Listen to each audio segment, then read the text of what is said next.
Hello बच्चों, स्वागत है आपका हमारे YouTube चैनल यूट्यूब में। दोस्तों, आज फिर से लेके हम आए हैं NEET crash course class 11th का टॉपिक स्टेट ऑफ मैटर, जिसमें आज अपन डिस्कस करेंगे गैसियस स्टेट के बारे में। तो गैसियस स्टेट के बारे में 11th क्लास का टॉपिक है और लिक्विड और सॉलिड स्टेट में 12th का टॉपिक है, जो कि हमने पहले ही इसका वीडियो अपलोड कर चुका हूँ। तो चलिए शुरू करते हैं स्टेट ऑफ मैटर में। स्टेट ऑफ मैटर में गैसियस स्टेट की बात करेंगे। तो गैस के बारे में बेसिकली सारे लोग को पता है कि गैस का इंटरमोलिकुलर फोर्स ऑफ अट्रैक्शन सबसे कम होता है, बेहद मिनिमम होता है, जिसके कारण गैस एक्सपेंड करती है। ये सारी चीजें बातें वगैरह वगैरह, ठीक है। तो अगर इसमें बात कर लो बेसिकली बातें, तो gases has low intermolecular intermolecular force of attraction।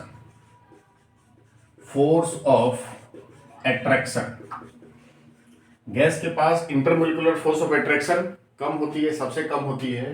So it can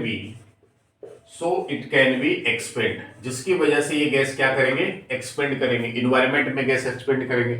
हमारे इन्वायरमेंट में बहुत सारी गैसें हैं और सारे गैसें पूरे इन्वायरमेंट में फैली है, ठीक है। अगर गैस के मोलिक्यूल का अट्रैक्शन बहुत ज्यादा होता तो गैस आपस में सिकुड़ी होती, लेकिन फैली नहीं होती। लेकिन हमारे एनवायरनमेंट में जितने भी गैसेस हैं सारे के सारे क्या है, एक्सपेंड हो रखा है पहले से। इसमें तो ये बातें हो गई कि गैस एक्सपेंड करेगा, क्यों? क्योंकि इसके इंटरमोलिकुलर फोर्स ऑफ अट्रैक्शन बेहद ही कम होते हैं, सबसे मिनिमम होते हैं। अब इसमें अगर आगे बात करें प्रॉपर्टीज गैस की, तो इसकी प्रॉपर्टीज क्या क्या होती है, गैस की प्रॉपर्टीज। अब इसमें गैस की प्रॉपर्टीज में बेसिकली कंपोनेंट्स की बात कर लेंगे। प्रॉपर्टी तो बहुत सारी होती है, बट इसके प्रॉपर्टीज में कंपोनेंट। अब गैस के कंपोनेंट क्या क्या हो सकते हैं? अगर कोई गैस है तो गैस में क्या क्या हो सकता है? गैस का प्रेशर हो सकता है, गैस का वॉल्यूम हो सकते हैं, गैस की डेंसिटी हो सकती है, गैस का मास हो सकता है, गैस का टेम्परेचर हो सकता है। तो ये सारी बातें हो सकती है और इन सारी चीजों का इस्तेमाल पूरे चैप्टर में आने वाला है। तो बारी बारी से देख लो। सबसे पहले अगर बात कर लो वॉल्यूम का, वॉल्यूम, गैस का वॉल्यूम क्या होता है? वॉल्यूम को अपन जनरली किस में लिखेंगे, सेंटीमीटर क्यूब। तो 1 सेंटीमीटर क्यूब बराबर इक्वल टू क्या हो जाता है, 1 सेंटीमीटर क्यूब आपके पास है तो 1000 मिलीलीटर इसको कर सकते हो। अब इसके वॉल्यूम को कैसे मेजरमेंट करोगे? अब मान लो कि ये जिस कमरे में आप बैठे हो उस कमरे का वॉल्यूम है 1000 लीटर, ठीक है। उस कमरे का वॉल्यूम कितना, 1000 लीटर। अगर उसमें आप 500 मिलीलीटर गैस को लाके डाल दो तो गैस वो पूरे कमरे में एक्सपेंड कर जाएगी। तो यानी गैस की वॉल्यूम कितनी बढ़ के हो जाएगी, 1000 मिलीलीटर, ऐसा कुछ। अब यहां से जैसे हम यहाँ पे मान लेते हैं कि आपके पास एक कंटेनर क्लोज है। अब इस कंटेनर में सबसे नीचे जो है ये कोई सॉलिड का मॉलिक्यूल्स आपने डाल रखे हो, है ना, सॉलिड पार्टिकल है। अब इसमें कोई गैस को डालो, अब इसमें जैसे कोई गैस को डालो तो ये गैस कितना एरिया एक्वायर्ड करेगा, तो जो एरिया बचा है वही एरिया एक्वायर्ड करेगा, तो ये इसकी वॉल्यूम हो जाएगी। अब यहां से मान लेते हैं कि यहां से यहां तक का वॉल्यूम है भी, और जो सॉलिड पार्टिकल है वो मान लो एक्स स्पेस ऑक्यूपाई कर रखा है, तो टोटल वॉल्यूम कितना हो जाएगा, ये वॉल्यूम हो जाएगा total volume v minus x हो जाएगा, क्योंकि गैस इतनी एरिया में ही गैस एक्सपेंड करेगी। नीचे जो सॉलिड पार्टिकल है वहां पे गैस एक्सपेंड नहीं कर पाएगा। तो ऐसी कुछ वॉल्यूम वाली बातें होती है। अगर जैसे मान लो कि ये एक कंटेनर है, इस कंटेनर में 2 गैस आप डाल दो, क्या क्या डाल दो, नाइट्रोजन डाल दो और ऑक्सीजन डाल दो, ठीक है। तो नाइट्रोजन और ऑक्सीजन डाला तो क्या होगा, आधा आधा नाइट्रोजन और आधा ऑक्सीजन ऐसा स्पेस ऑक्यूपाई करेगा? बिल्कुल नहीं। ऐसी बातें होगी क्या, नहीं होगी ना। यानी पूरे कंटेनर में नाइट्रोजन और ऑक्सीजन फैला होगा। ऐसा नहीं कि नाइट्रोजन और ऑक्सीजन को मिला के आपने इस कंटेनर में डाला तो आधा नाइट्रोजन जगह छेका और आधा ऑक्सीजन जगह छेका, ऐसी बातें नहीं होगी। यानी पूरे कंटेनर में क्या होगा, पूरे कंटेनर में नाइट्रोजन और ऑक्सीजन प्रेजेंट हो जाएंगे। तो ये अगर मान लो कि नाइट्रोजन आपके पास 1 लीटर है और ऑक्सीजन आपके पास 2 लीटर है और इस टोटल कंटेनर का वॉल्यूम है 5 लीटर, ठीक है। तो नाइट्रोजन का भी वॉल्यूम 5 लीटर हो जाएगा और ऑक्सीजन का भी वॉल्यूम 5 लीटर हो जाएगा, दोनों की वॉल्यूम 5-5 लीटर होगी। ऐसी बातें होती है गैस के बारे में। तो ये तो वॉल्यूम की बातें हो गई, ठीक है। इसका जो यूनिट की बात कर लो, यूनिट अलग अलग तरीके से आएंगे। यूनिट आएंगे मिलीलीटर आएंगे, यूनिट लीटर में आएंगे, ठीक है। यूनिट आपके सेंटीमीटर क्यूब आएंगे, यूनिट आपके डेसीमीटर क्यूब आएंगे। तो ऐसे यूनिट आएंगे नॉमरिकल्स में। तो वॉल्यूम की बातें होगी। अब यहां से दूसरी बात कर लो, प्रेशर। प्रेशर प्रेशर प्रेशर क्या होता है? तो प्रेशर होता है कि आपको फोर्स ऑफ अट्रैक्शन, फोर्स लगाओ पर स्क्वायर एरिया, यानी पर एरिया। तो अगर आप मान लो कोई कंटेनर का बॉल है, ठीक है, इसके अंदर कोई गैस का मॉलिक्यूल है। अब गैस का मॉलिक्यूल कैसे मूव करेगा? गैस का मॉलिक्यूल कभी इधर जाएगा, कभी इधर जाएगा, कभी इधर, कभी इधर, कभी इधर, यानी रैंडमली मोशन करेगा। गैस के मॉलिक्यूल कैसे रैंडमली मोशन करेंगे? गैस के मॉलिक्यूल पूरे वॉल पे कॉलिजन करेगा, पूरे पूरे वॉल पे टकराएगा, चारों तरफ, ऊपर नीचे आगे पीछे सारे जगह गैस के मॉलिक्यूल जो उस पर टकराएंगे। अगर मान लो कोई गैस का गोला है, अगर उसमें आप गोलों को क्या करो, कॉलिजन करवाओ, गैस के इस कंटेनर के वॉल पे करवाओ। इस कंटेनर के वॉल पे जैसे ही आप गैस का मॉलिक्यूल को लगाओगे तो वो वहां पे क्या जनरेट करेगा? वहां पे एक तरह का प्रेशर जनरेट करेगा। तो ये सिंपली हो जाएगा pressure is equal to force upon area. इस कंटेनर के एरिया पे कितना फोर्स लगा रहा है गैस का molecule is called pressure. Container के एरिया पे, पर एरिया पे कितना फोर्स लगाएगा गैस के मॉलिक्यूल इज कॉल्ड प्रेशर। तो pressure is equal to F बटा ए। ठीक है, इसकी यूनिट जो आएंगे प्रेशर का वो आ जाएंगे बार। बार प्रेशर होता है, ठीक है। तो इसके फिर आएंगे mmHg, ऐसी कुछ बातें आएगी। तो वहां पे ऐसा ले सकते हो, एक बार 1 लीटर इज इक्वल्स टू 101.3 बार, ऐसा कुछ होता है, ठीक है। बार लीटर बराबर इतना। अब इसमें बात कर लो तो 1 एटीएम भी प्रेशर होते हैं। 1 एटीएम बराबर 760 mmHg होता है, और इसको इक्वल टू लिख सकते हो 760 टॉर। टॉर में भी प्रेशर होता है। प्रेशर की वॉल्यूम आपकी इकाई बार में भी होगी, mmHg होगी, और टॉर में भी होगी, एटीएम में भी होगी, एटमॉस्फेरिक प्रेशर। ये बातें होगी। अब तीसरी जो बातें हैं टेम्परेचर की बातें हैं। तीसरी properties temperature. What is temperature? Temperature is called hotness और कोल्डनेस। किसी भी गैस की हॉटनेस और coldness is called temperature.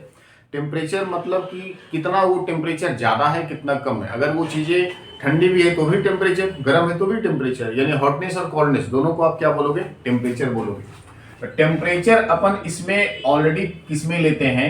Temperature को लेना है केल्विन। टेम्परेचर किसमें लेना है? केल्विन में लेना है। Temperature in kelvin.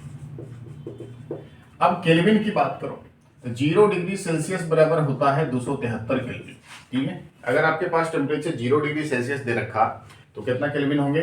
273 kelvin temperature होंगे। टेम्परेचर, इसकी यूनिट की बात करो तो यूनिट हमेशा किसमें होगा? या तो डिग्री सेल्सियस या तो फिर केल्विन। ये दोनों टेम्परेचर इसमें मेजरमेंट हो सकते हैं। प्रेशर, वॉल्यूम और टेम्परेचर, ये तीनों चीजें काफी ज्यादा आने वाला है इसमें, तीनों का डिस्कशन आगे चल के। तो ये बेसिकली बातें हो गई। अब इसमें सबसे इंपॉर्टेंट जो बातें स्टार्ट करेंगे अपन वो होगा लॉ ऑफ गैसेस। गैसेस के लॉ। तो गैसेस के लॉ में अलग अलग साइंटिस्ट ने अलग अलग लॉ के बारे में बताया। इसको हम अपन इरेज कर लेते हैं, फिर देख लेंगे लॉ ऑफ गैसेस। बारी बारी से सारे गैसेस के लॉ। अब यहाँ पे लॉ ऑफ गैसेस 3-4 साइंटिस्ट आए थे बारी बारी से। बॉयल्स लॉ है ना, बॉयल्स आया था, बॉयल्स लॉ। चार्ल्स आया था, चार्ल्स लॉ। फिर गेल-लुसाक लॉ, उसके बाद एवोगैड्रोज लॉ। तो ऐसे तरह का गैस के लॉज, अलग अलग गैस के नियम हैं। देखो सबसे पहले गैस की लॉ की बात करो। Law of gases.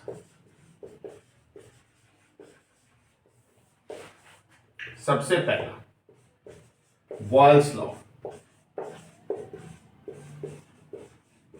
बॉयल्स क्या बोला था? बॉयल्स बोला था कि अगर किसी गैस के टेम्परेचर को आप कांस्टेंट रखो तो कांस्टेंट टेम्परेचर पर उस गैस का जो प्रेशर होगा वॉल्यूम के रिवर्स प्रोपोर्शनल है ना।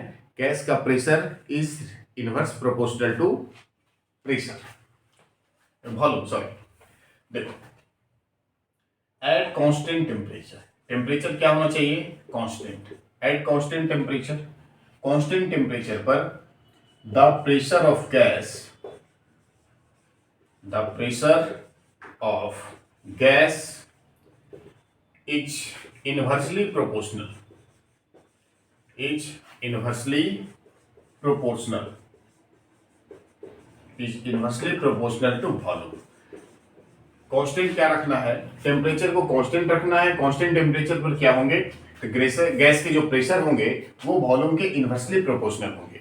अब ये pressure inversely proportional to volume, ठीक है। प्रोपोर्शनली को हटा दो तो यहां से कांस्टेंट का वैल्यू आ जाएगा 1/v, यानी k is equal to constant, ठीक है। तो यहां से p इंटू v बराबर क्या कर सकते हो, k, यानी कांस्टेंट बराबर क्या होता है, pressure multiply by volume. Constant equal to क्या हो जाएगा, प्रेशर मल्टीप्लाई बाय वॉल्यूम।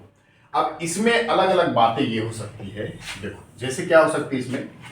अब मान लो कि लेट आपके पास दो कंटेनर है ना, दो कंटेनर है, ये कंटेनर एक है, ठीक है, दूसरा ये कंटेनर है।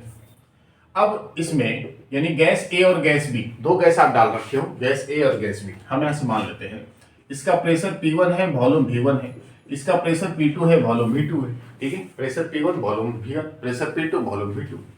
तो कांस्टेंट टेम्परेचर पर क्या होता है, एट कांस्टेंट टेम्परेचर पर क्या होता है, P1 V1 is equal to P2 V2, बोलो होगा P1 V1 is equal to P2 V2, क्योंकि P constant equal to PV है। तो दो तरह की गैसेस आएगी, दो तरह का आपके वॉल्यूम प्रोड्यूस होंगे। तो P1 V1 is equal to P2 V2, ये बातें यहां से आ गई। P1 V1 is equal to P2 V2। अब यहां से किसी भी गैस की वॉल्यूम आप मेजर कर सकते हो, किसी भी गैस का प्रेशर आप मेजर कर सकते हो, है ना, किसी भी चीजों का प्रेशर वॉल्यूम सारा कुछ मेजर कर सकते हो। अब यहां पे इसी की ग्राफ वाली बात आ जाए, ग्राफ। तो ग्राफ अपन इसमें कैसे करेंगे, देखो ग्राफ किसके किसके बीच बनेगा, प्रेशर और वॉल्यूम के बीच में बनेगा, प्रेशर और वॉल्यूम के बीच में बनेगा। तो प्रेशर वॉल्यूम एक दूसरे का इनवर्सली प्रोपोर्शनल है। इनवर्सली प्रोपोर्शनल की मतलब कि प्रेशर अगर बढ़ रहा है तो वॉल्यूम घट रहा है, प्रेशर बढ़ रहा है वॉल्यूम घट रहा है, वॉल्यूम बढ़ रहा है प्रेशर घट रहा है, इनवर्सली प्रोपोर्शनल। यानी प्रेशर और वॉल्यूम इनवर्सली प्रोपोर्शनल। तो ग्राफ ऐसा कुछ बन जाएगा, सिंपल। कैसा बनेगा ग्राफ, ये देखो ग्राफ कुछ ऐसा बन जाएगा। और ये जो ग्राफ होंगे ये किसके होंगे, कांस्टेंट टेम्परेचर यानी आइसोथर्मल ग्राफ होंगे, ठीक है। कैसा ग्राफ होगा, आइसोथर्मल। और एक सबसे और जरूरी बात है जो कि वेरी इंपॉर्टेंट, अगर मान लो ये प्रेशर और वॉल्यूम, ठीक है, यहां से ये टेम्परेचर का ग्राफ कुछ ऐसा, फिर ये टेम्परेचर का ग्राफ कुछ ऐसा, फिर ये टेम्परेचर का ग्राफ कुछ ऐसा, ठीक है। एक हो गया T1, एक हो गया T2, एक हो गया T3। ये जो T1 होंगे और ये T2 होंगे और ये T3 होंगे। तो मान लो यहाँ पे 200 केल्विन टेम्परेचर, यहाँ पे 400 केल्विन टेम्परेचर, यहाँ पे 600 केल्विन टेम्परेचर, जिसमें T1 less than T2 less than T3, यानी T3 is the greater than T2 और T2 is the greater than T1। तो ऐसी बातें आएगी, इज द वेरी इंपॉर्टेंट, ठीक है। जैसे से टेम्परेचर 2-3 टेम्परेचर होते जाएगा, टेम्परेचर अगर बढ़ते जाएगा तो प्रेशर वॉल्यूम एक दूसरे से बढ़ते जाएंगे, है? लेकिन प्रेशर और वॉल्यूम के साथ टेम्परेचर ऑलरेडी कांस्टेंट होंगे, ठीक है। ये ऐसी कुछ बातें आएगी। छोटा सा सवाल यहां से क्या आ सकता है, छोटा सा सवाल, ये देखो यहां से क्वेश्चंस कर लेते हैं। इससे रिलेटेड सवाल क्या है,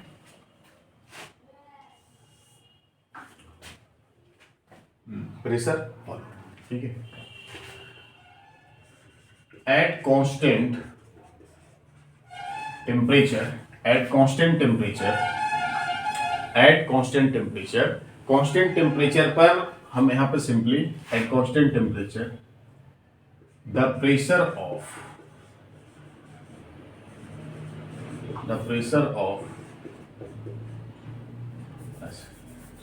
eight constant temperature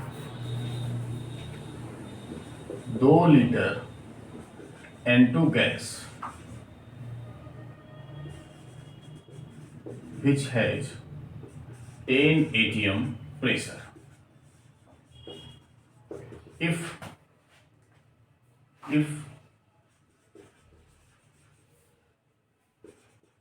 pressure of N2 gas is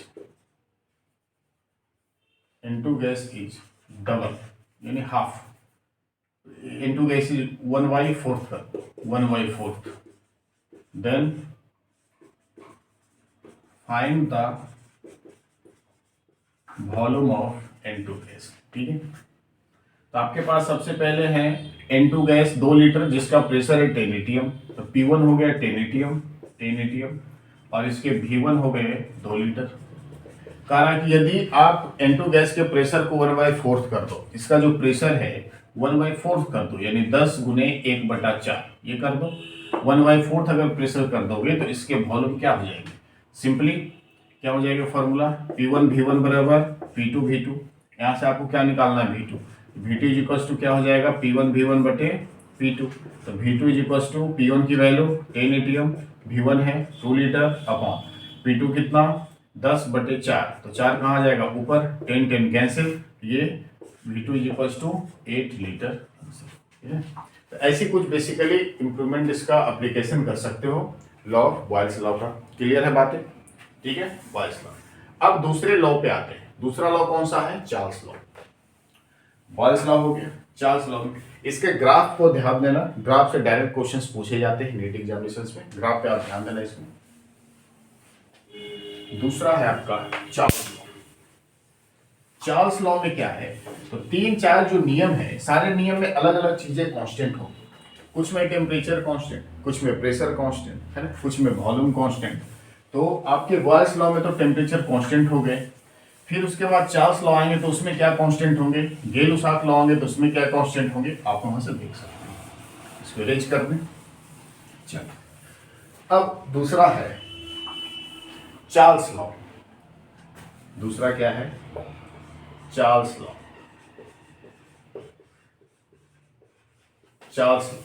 Charles law में क्या होगा, एट कांस्टेंट प्रेशर, प्रेशर इसमें कांस्टेंट होगा, तो कांस्टेंट प्रेशर पर क्या होगा, at constant pressure, pressure constant, क्या क्या बचे आपके पास, वॉल्यूम बचे, टेम्परेचर बचे, और वो एक दूसरे का डायरेक्टली प्रोपोर्शनल होगा।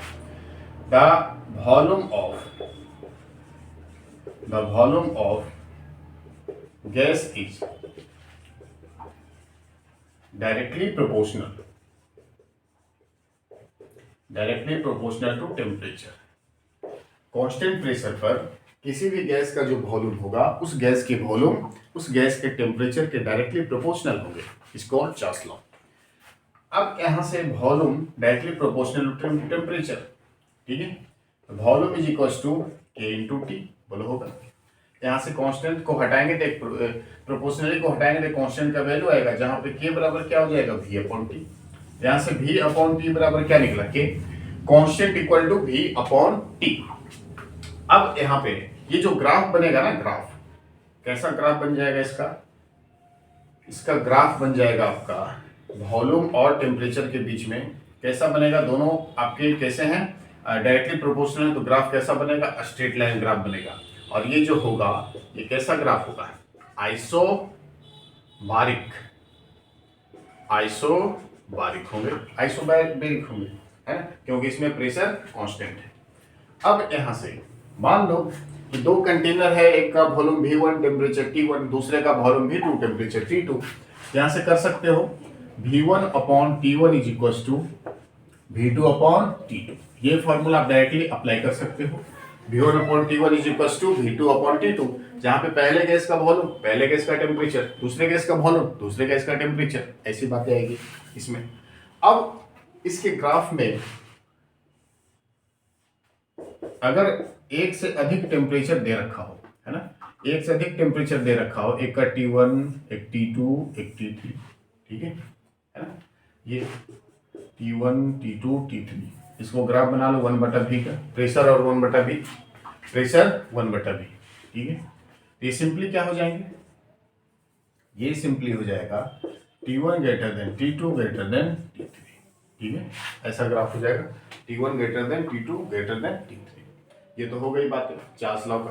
चार्ल्स लॉ में प्रेशर कांस्टेंट, रिलेशन दोनों का टेम्परेचर और वॉल्यूम दोनों एक दूसरे का डायरेक्टली प्रोपोर्शनल, रिलेशन V1/T1 बराबर V2/T2, ठीक है, ये बात। तीसरा जो गैस का नियम है, तीसरे लॉ की बात करें, तीसरा लॉ है आपके गेल-लुसाक लॉ में देखो क्या होता है, एक में टेम्परेचर कांस्टेंट, एक में प्रेशर कांस्टेंट, और गेल-लुसाक वाले नियम में होंगे volume constant. Volume constant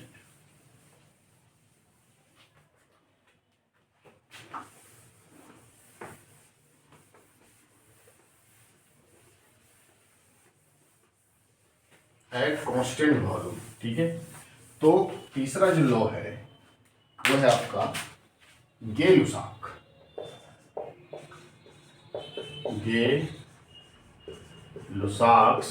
law.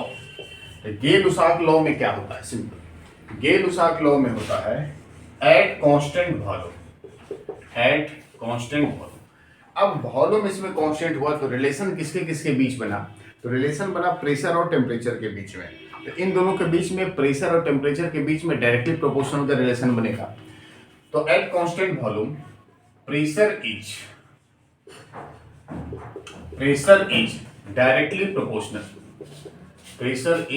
Directly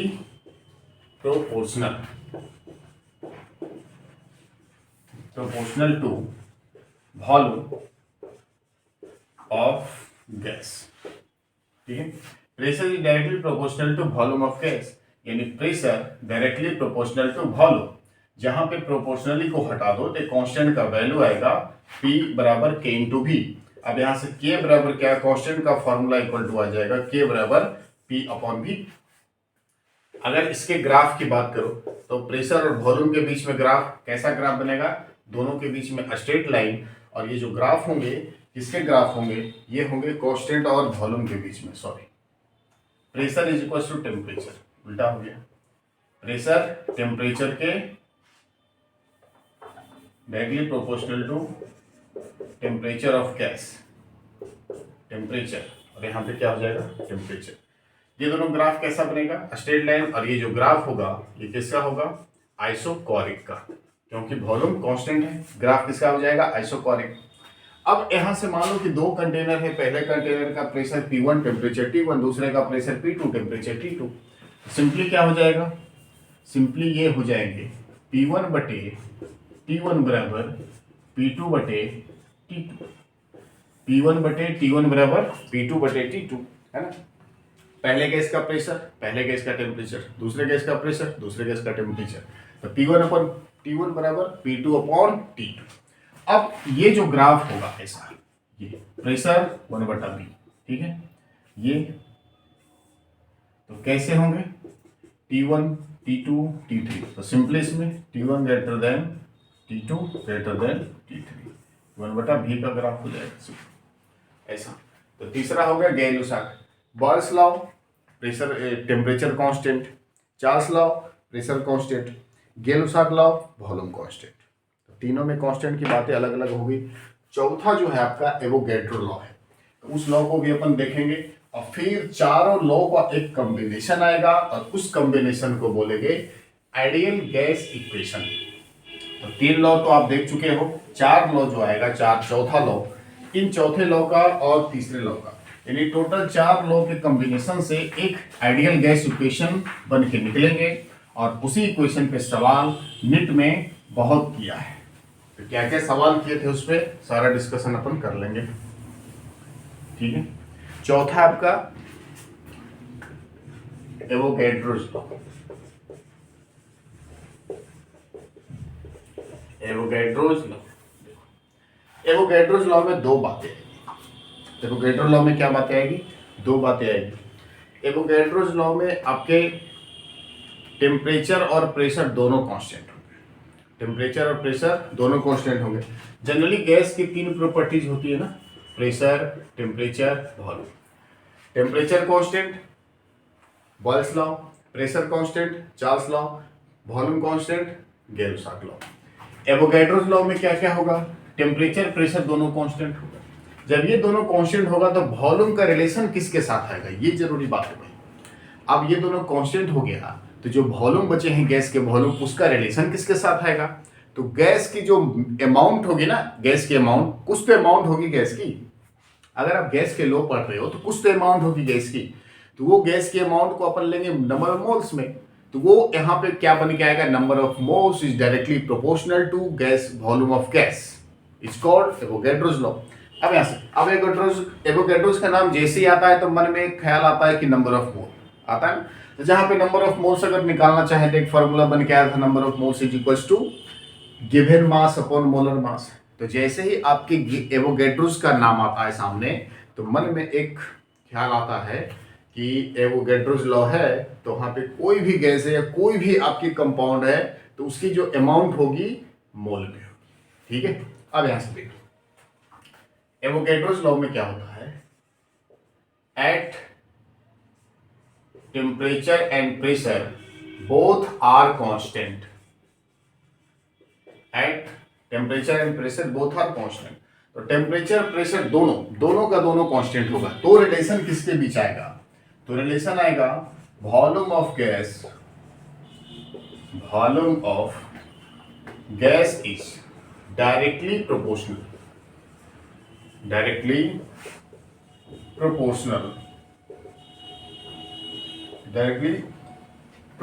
to number of mole of gas, यानी गैस के नंबर ऑफ मोल के डायरेक्टली प्रोपोर्शनल होता है गैस का वॉल्यूम। यानी यहां से V directly proportional to N, यहाँ पे कांस्टेंट के वैल्यू आएगा जब इसको प्रोपोर्शनली को हटाओगे तो K इंटू N, जहां पे K बराबर क्या आ जाएगा, सिंपली V अपॉन N। और यहां से ग्राफ किसके बीच में बन जाएगा, ये स्ट्रेट लाइन ग्राफ बनेगा, वॉल्यूम और आपके नंबर ऑफ मोल्स के बीच में ग्राफ बनेगा स्ट्रेट लाइन। अब यहां से मान लो कि दो गैसेस हैं आपके पास, ठीक है, दो गैसेस हैं, एक का प्रेशर, एक का वॉल्यूम V1 और दूसरे का नंबर ऑफ मोल्स N1, फिर दूसरे का V2 और इसका मोल N2। तो ये फॉर्मूला अप्लाई कर सकते हो, या तो ऐसे भी कर सकते हो V1 इंटू N2 बराबर V2 इंटू N1, ऐसे भी अप्लाई कर सकते हो। दोनों फार्मूला, दोनों टाइप का यहाँ पे फार्मूला आप अप्लाई कर सकते हो। तो जैसा रिक्वायरमेंट आएगा क्वेश्चंस में वैसा आप कर सकते हो। जब तक यहाँ पे स्क्रीनशॉट ले लो, फिर नेक्स्ट आइडियल गैस इक्वेशन पे आएंगे। नेक्स्ट आते हैं ideal gas equation. Ideal gas equation क्या होता है समझना, इसको सारे नियम को अच्छे से पढ़ रखे हो तो आइडियल गैस सारे का रिलेटेड है। आइडियल गैस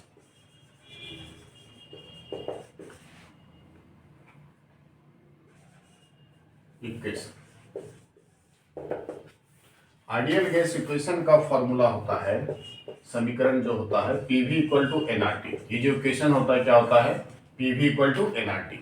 अब सबसे जरूरी बात, ये PV इक्वल टू NRT का रिलेशन आया कहां से, जो भी आप अभी तक बेसिकली लॉ पढ़े हो ना, गैसेस ऑफ लॉ का, सारे लॉ के कॉम्बिनेशन से आया PV इक्वल टू NRT। कैसे आया, अब यहां से बारी बारी से लॉ का क्या क्या पढ़ रखे हो आप। सबसे पहला लॉ पढ़ा था बॉयल्स लॉ। तो बॉयल्स लॉ में क्या हो रहा था, बॉयल्स लॉ में हो रहा था आपके कांस्टेंट, इसमें क्या हो रहे थे, कांस्टेंट इसमें हो रहे थे टेम्परेचर इसमें कांस्टेंट हो रहा था। तो टेम्परेचर कांस्टेंट जब होता था तो कांस्टेंट टेम्परेचर पे रिलेशन किसके किसके बीच आता था, P इक्वल टू 1/V, ऐसी कुछ बातें आती थी। P बराबर 1/V यानी प्रेशर वॉल्यूम के इनवर्सली प्रोपोर्शनल।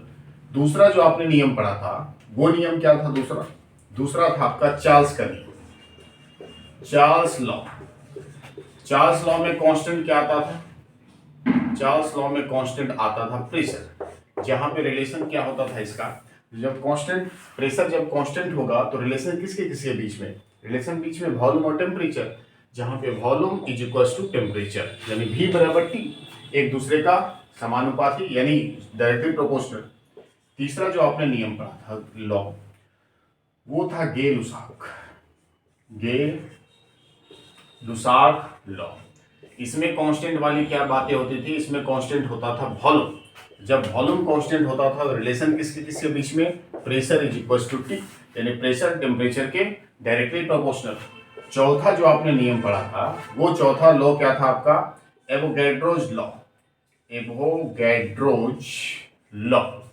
इसमें कांस्टेंट वाली बातें क्या होती थी, इसमें कांस्टेंट होती थी pressure and temperature both are constant. तो जब प्रेशर और टेम्परेचर दोनों कांस्टेंट होगा तो रिलेशन किसके बीच में आएगा, तो relation volume is equal to number of moles, यानी वॉल्यूम नंबर ऑफ मोल्स को डायरेक्टली प्रोपोर्शनल। अब इसी के सारे रिलेशन से बन के आया आइडियल गैस इक्वेशन। कैसे, अब यहां से बारी बारी से देख लो। प्रेशर के इक्वल में क्या क्या आता था, प्रेशर किसके बराबर हो रहा था, तो प्रेशर बराबर हो रहा था टेम्परेचर के, तो प्रेशर टेम्परेचर के बराबर, ठीक है, प्रेशर टेम्परेचर के बराबर। वॉल्यूम किसके बराबर, टेम्परेचर के बराबर। तो यहाँ पे अपन वॉल्यूम लिख सकते हैं ना, वॉल्यूम टेम्परेचर के बराबर, तो V बराबर T, ऐसे इसको लिख सकते हैं ना। P बराबर T या तो V बराबर T, ये दोनों बराबर। अब वॉल्यूम किसके बराबर? नंबर ऑफ मोल्स के, यानी नंबर ऑफ मोल्स के इक्वल। तो volume is equal to number of moles, यहाँ पे ऐसे लिख सकते हैं, V is equal to number of moles. ये रिलेशन हो गया, P इक्वल टू T हो गया, V इक्वल टू T हो गया, ठीक है, ये हो गया। यानी एक दूसरे का ये समानुपाती, सारे एक दूसरे का क्या आ रहा था? इनवर्स में आ रहे हैं, सारे एक दूसरे के इनवर्स में आ रहे हैं। अब रूल है साइंस का कि जब इनवर्सली को हटाएंगे तो एक कांस्टेंट का वैल्यू आता था, यहाँ पे कांस्टेंट का वैल्यू क्या आएगा? R into T into N. अब ये सारी चीजों को एडजस्ट करके लिख देते हैं PV, PV is equal to NRT, NRT, ठीक है, PV is equal to NRT, जहां पे जहां पे R बराबर क्या होता था? R का वैल्यू 0.0821 ATM लीटर -1, ठीक है, या तो R का एक और वैल्यू 8.321, ये हो जाता था आपका बार ATM लीटर -1, ऐसा कुछ 2 R की वैल्यू आती थी। लेकिन सबसे ज्यादा जो R की जो कांस्टेंट है ना, R बराबर होता था गैस कांस्टेंट, इसका सबसे ज्यादा इस्तेमाल कौन सा फॉर्मूला होगा? फॉर्मूला में तो 0.0821 वाला। ये सारी चीजें हो गई, जहां पे प्रेशर होता था P equal to pressure of gas, V equal to volume of gas, N equal to number of moles of gas, N equal to T equal to temperature of gas, और टेम्परेचर ऑफ गैस हमेशा किसमें? Kelvin में लेते थे, ठीक है। ये सारी चीजें डाटा इसकी होती थी। अब इसके बेसिकली यहां से कर लो, इसका बेसिक फंडामेंटल अगर क्वेश्चंस की बात आ जाए तो बेसिक इसके क्वेश्चंस कर लो। एक छोटा सा सवाल है, क्या सवाल है? एक छोटा सा सवाल, ठीक है।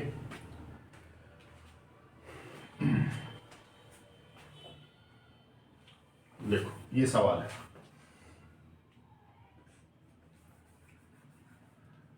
28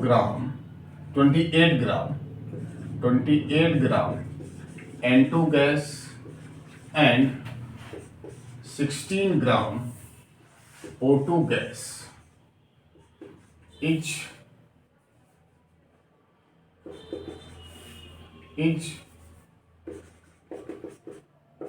mixed in 1 liter flask. 28 gram N2 gas और 16 ग्राम O2 गैस को 1 लीटर फ्लास्क में क्या किया गया? उसको मिलाया गया, यानी मिक्स किया गया, ठीक है, 1 लीटर वाले फ्लास्क में मिक्स किया गया। तो इसमें क्या निकालना है आपका? Find the pressure of gas at 27 degree Celsius. तो 27 डिग्री सेल्सियस पे आपको उस गैस का प्रेशर चाहिए, ठीक है बात है, ठीक है।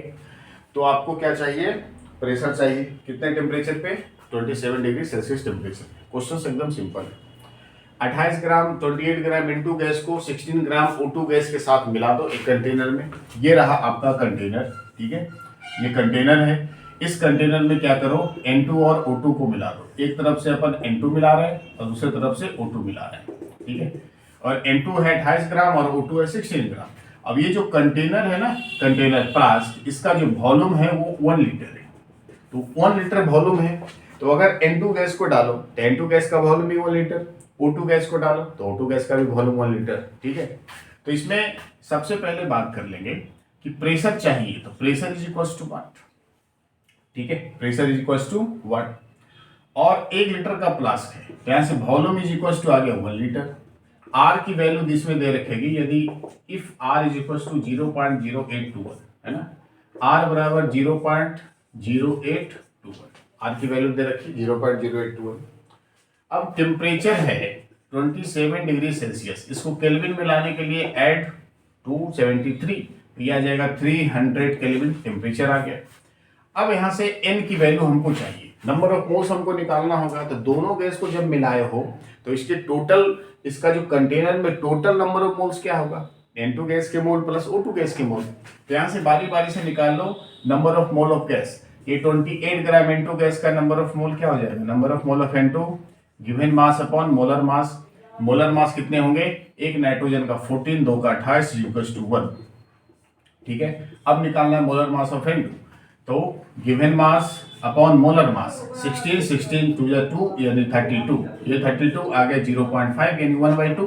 तो दोनों का टोटल नंबर ऑफ मोल्स क्या हो जाएगा, नाइट्रोजन के मोल प्लस ऑक्सीजन के mole is equals to 1 plus 0.5 is equals to 1.5 mole. ठीक है, ये तो मोल वाली बातें आ गई। अब इक्वेशन में अप्लाई कर दो PV इक्वल टू NRT, जहां से P निकालना है ना, P is equals to NRT upon V। ठीक है, NRT अपॉन V। अब यहाँ से P is equals to N की वैल्यू 1.5, R है 0.0821 into temperature 300 kelvin upon V। Volume कितना, 1 लीटर। ठीक है, वॉल्यूम है 1 लीटर। अब यहां से इसको मल्टीप्लाई कर दो, जो आ जाएगा वो आपका क्या हो जाएगा, आंसर हो जाएगा। ठीक है, तो ऐसे सवाल आएंगे, ये नीट, इस प्रकार के सवाल आपके नीट एग्जामिनेशंस में पूछे जाते हैं। और इससे पहले ग्राफ हमने किया था, 1-2 सवाल है, क्या क्या सवाल ओपन कर लेंगे, आप चाहो तो इसका स्क्रीनशॉट ले सकते हो।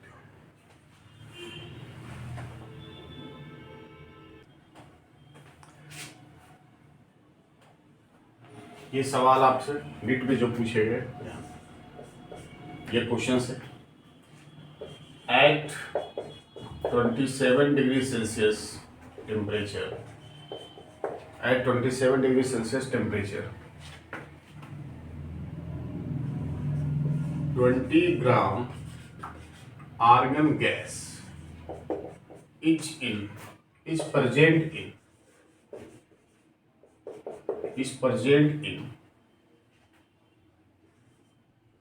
2.5 liter,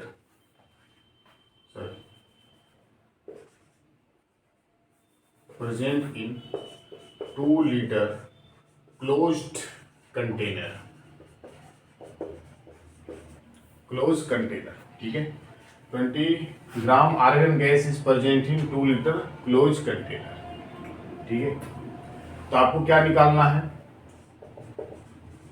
find the pressure, find the pressure of argon gas, find the pressure of argon gas if R is equal to 0.0821। ठीक है, यदि R बराबर क्या दे रखा हो, 0.0821, तो आपको क्या निकालना है, प्रेशर बताना है। तो आइडियल गैस कैलकुलेशन, यहाँ से एक समीकरण ये होता है ना, PV इक्वल टू NRT, यही रूल अप्लाई होगा, PV बराबर NRT। प्रेशर निकालने की अगर बात होगी, तो प्रेशर निकालने की बात होगी तो दो तरह का प्रेशर होगा। तो अगर एक प्रेशर का मान वैल्यू दे रखेगा, तो दूसरा प्रेशर अगर निकालना होगा, तो वहां से आप बॉयल्स लॉ अप्लाई कर सकते हो।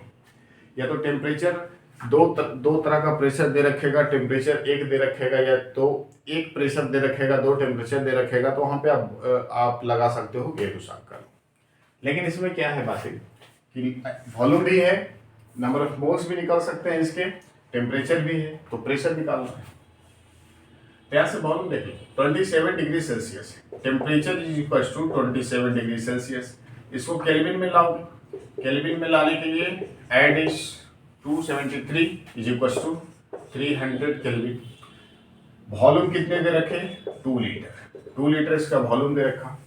तो आपको क्या निकालना है, pressure, pressure is equal to भार।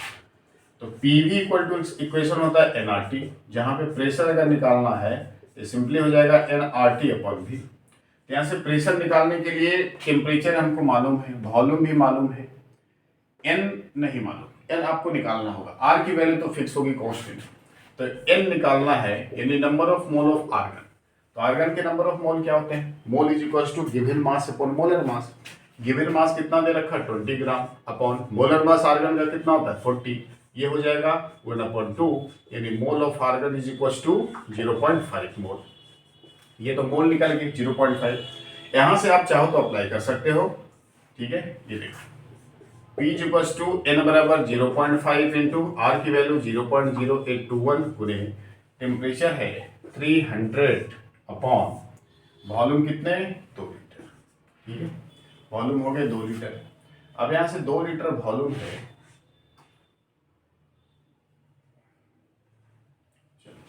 अब इसको पहले मल्टीप्लाई कर लो, मल्टीप्लाई कर लो, ये हो जाएगा 3 6 24, 1 2 3 4, 0 पॉइंट इतना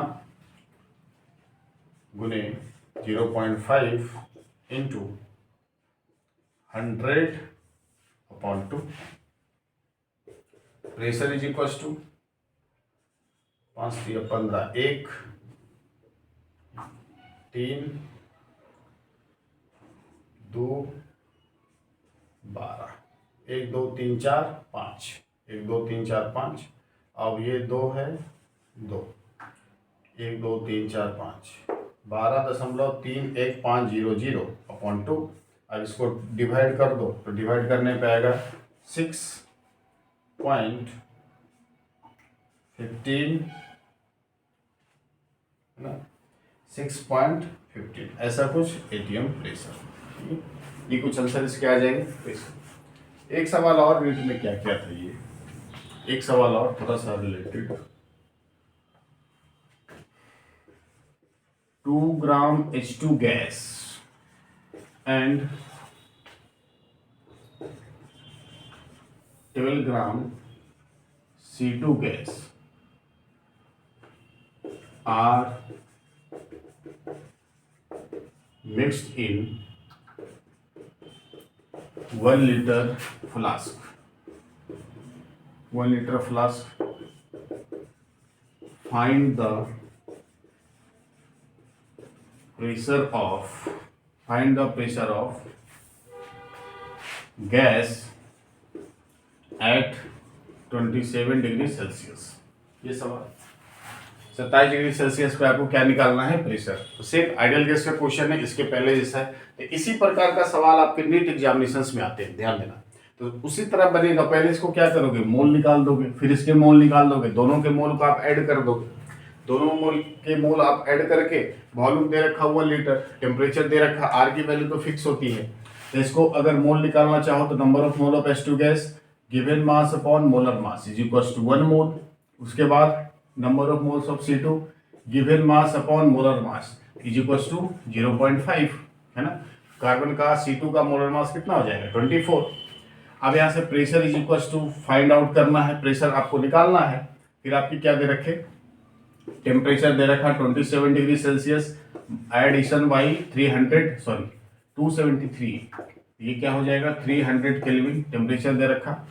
और इसमें वॉल्यूम दे रखे 1 लीटर, वॉल्यूम आपके 1 लीटर है। आर की वैल्यू तो फिक्स होती है ना, आर की वैल्यू क्या होती है, फिक्स 0.0821। अब इसको टोटल नंबर ऑफ मोल जोड़ दो, तो mole of hydrogen gas plus mole of C2 gas is equal to 1 + 0.5 is equal to 1.5। तो टोटल मोल्स क्या आ गया, 1.5 आ गया। अब इसको आराम से आप मल्टीप्लाई कर सकते हो, पुट करके वैल्यू को पुट करो।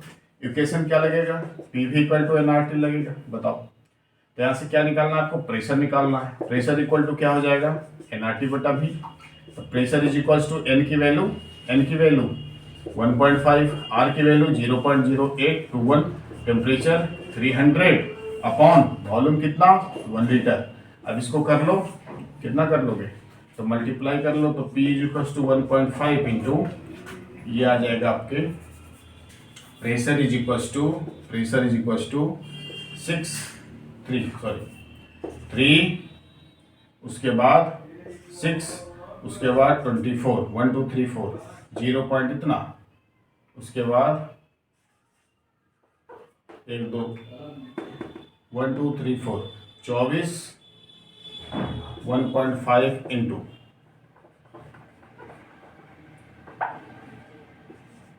1.5 into pressure equal to 1.5 into 24.6300। अब इसको दोनों को आप मल्टीप्लाई कर दोगे तो लगभग बराबर आ जाएगा 18 के बराबर आएगा, लगभग 18 पॉइंट समथिंग ऐसा कुछ आएगा ना। Pressure equal to 18 point something आएगा। ये आपके 18 पॉइंट नहीं आएगा, ये कुछ ज़्यादा ही आ जाएगा। 24 और 12 36 37 पॉइंट समथिंग आ सकता है। 15 मल्टीप्लाई कर ही लेना इसको, आप इसको मल्टीप्लाई कर ही लेना, तो जो आ जाएगा रिजल्ट वही उसका आंसर हो जाएगा। तो आइडियल गैस से ऐसा इक्वेशन, ऐसा क्वेश्चन आ सकता है, इससे ज्यादा कुछ नहीं। कभी प्रेशर, या तो हो सकता है आपसे वॉल्यूम भी निकालने के लिए पूछ दे, लेकिन प्रेशर अभी तक ज्यादा पूछा है। वॉल्यूम निकालने के लिए पूछ दे, या तो फिर टेम्परेचर निकालने के लिए पूछ दे, दोनों की वैल्यू दे रखी, या तो नंबर ऑफ मोल्स भी पूछ सकता है आपसे भी।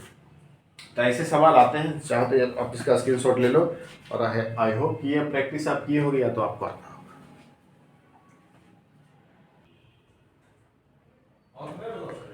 एक सवाल और जो कि 2021 में पूछा गया है नीट एग्जामिनेशंस में, क्या सवाल है, अब इसको मिटाते हैं फिर उस सवाल पे आते हैं। बॉयल्स लॉ से रिलेटेड सवाल था, है ना, और वो सवाल आपके थे ग्राफ से, बॉयल्स लॉ के ग्राफ से रिलेटेड सवाल थे।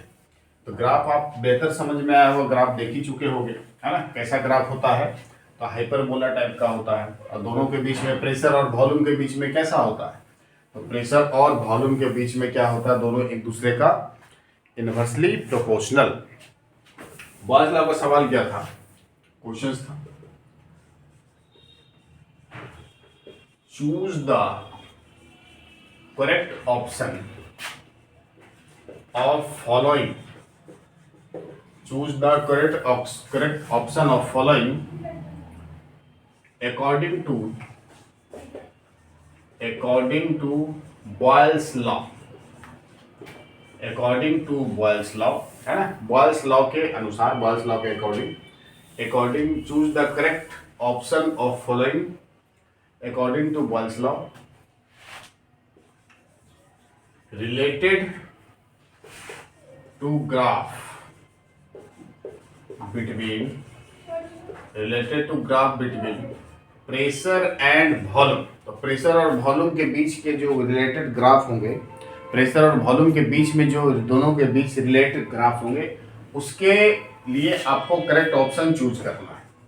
ऑप्शन नंबर पहला दे रखा था ऐसा कुछ, प्रेशर और वॉल्यूम, ठीक है, ये एंड ये, ठीक है, ध्यान से देखना। 600 kelvin, 400 kelvin, 200 kelvin, option B pressure volume. 200 kelvin, 400 kelvin, 600 kelvin, option C pressure volume.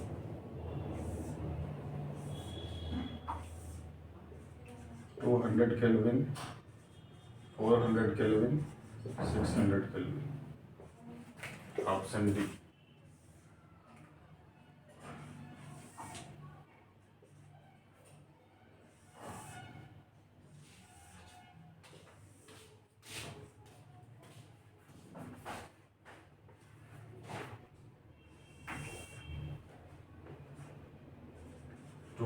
Kelvin, 400 kelvin, 600 kelvin, ये चार ऑप्शन थे, प्रेशर वॉल्यूम। तो आपको रिलेशन बताना है प्रेशर और वॉल्यूम के बीच में, ये चार में से कौन सा ग्राफ आपके सर पे है। आपसे कब पूछे गए हैं, 2021 में नीट एग्जाम, ठीक है, बेहद ही आसान सा सवाल है, ग्राफ इसमें देख ही चुके हैं।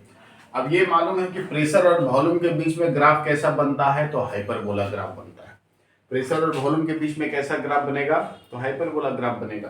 अब हाइपरबोला ग्राफ बन रहा है तो उसमें ये देखना है कि टेम्परेचर जो मेंटेन आप रखोगे, टेम्परेचर 1, टेम्परेचर 2, टेम्परेचर 3, ये जो टेम्परेचर आप मेंटेन रखोगे उसका टेम्परेचर कैसा होगा, किस तरह से इंक्रीज करेगा। अब प्रेशर वॉल्यूम के बीच में ये तो स्ट्रेट लाइन ग्राफ है, तो होगा नहीं, ठीक है। अब ये स्ट्रेट लाइन ग्राफ, ये कांस्टेंट का ग्राफ है, लेकिन प्रेशर और वॉल्यूम के बीच में कांस्टेंट ग्राफ होता है ना, टेम्परेचर कांस्टेंट होता है, बट ये हाइपरबोला टाइप का बनता है। तो ऑप्शन बी और सी आपका बाहर हो गया। अब ये बचे ए और बी, ए और डी, ये दोनों ऑप्शन में आप छाड़ सकते हो प्रेशर और वॉल्यूम के बीच में। तो 200, 400 और 600 केल्विन अगर है तो इसमें ये है आपके T3, T2 और ये T1। तो इसमें T3 ग्रेटर देन होता है, प्रेशर और वॉल्यूम की बात करो, तीसरा टेम्परेचर T3 मैक्सिमम होता है, लेकिन यहाँ पे मिनिमम दे रखा, तो मैक्सिमम टेम्परेचर कहाँ पे दे रखा, यहाँ पे राइट आंसर था 200, 400 and 600। 200, 400, 600 is the right answer. तो ये आपका टेम्परेचर और वॉल्यूम के बीच में जो सही है, तो ये आपके डी नंबर ऑप्शन सकते हैं, 200, 400 और 600 केल्विन। तो ये इस तरह से आप अरेंज करना। तो ये ऐसा ग्राफ आप एग्जामिनेशंस में आता है। तो बॉयल्स लॉ और आपके ideal gas equation, Charles law, फिर गैलुसार लॉ, किसी भी लॉ से अभी तक सवाल अगर आपसे पूछा जाए तो आई होप कि आप बेहतर उसको सॉल्व करके आओगे। ये वीडियो आपको कैसा लगा कमेंट करके जरूर बताएं। चैनल पे नए हैं तो सब्सक्राइब जरूर करें, वीडियो को लाइक करें, अपने दोस्तों के साथ शेयर करें। आई होप कि आपकी तैयारी बेहतर चल रही होगी, समय नज़दीक है एग्जामिनेशंस का। तो बेस्ट ऑफ लक आने वाले एग्जामिनेशंस के लिए, नीट के लिए, एंड टेक केयर। जय हिंद।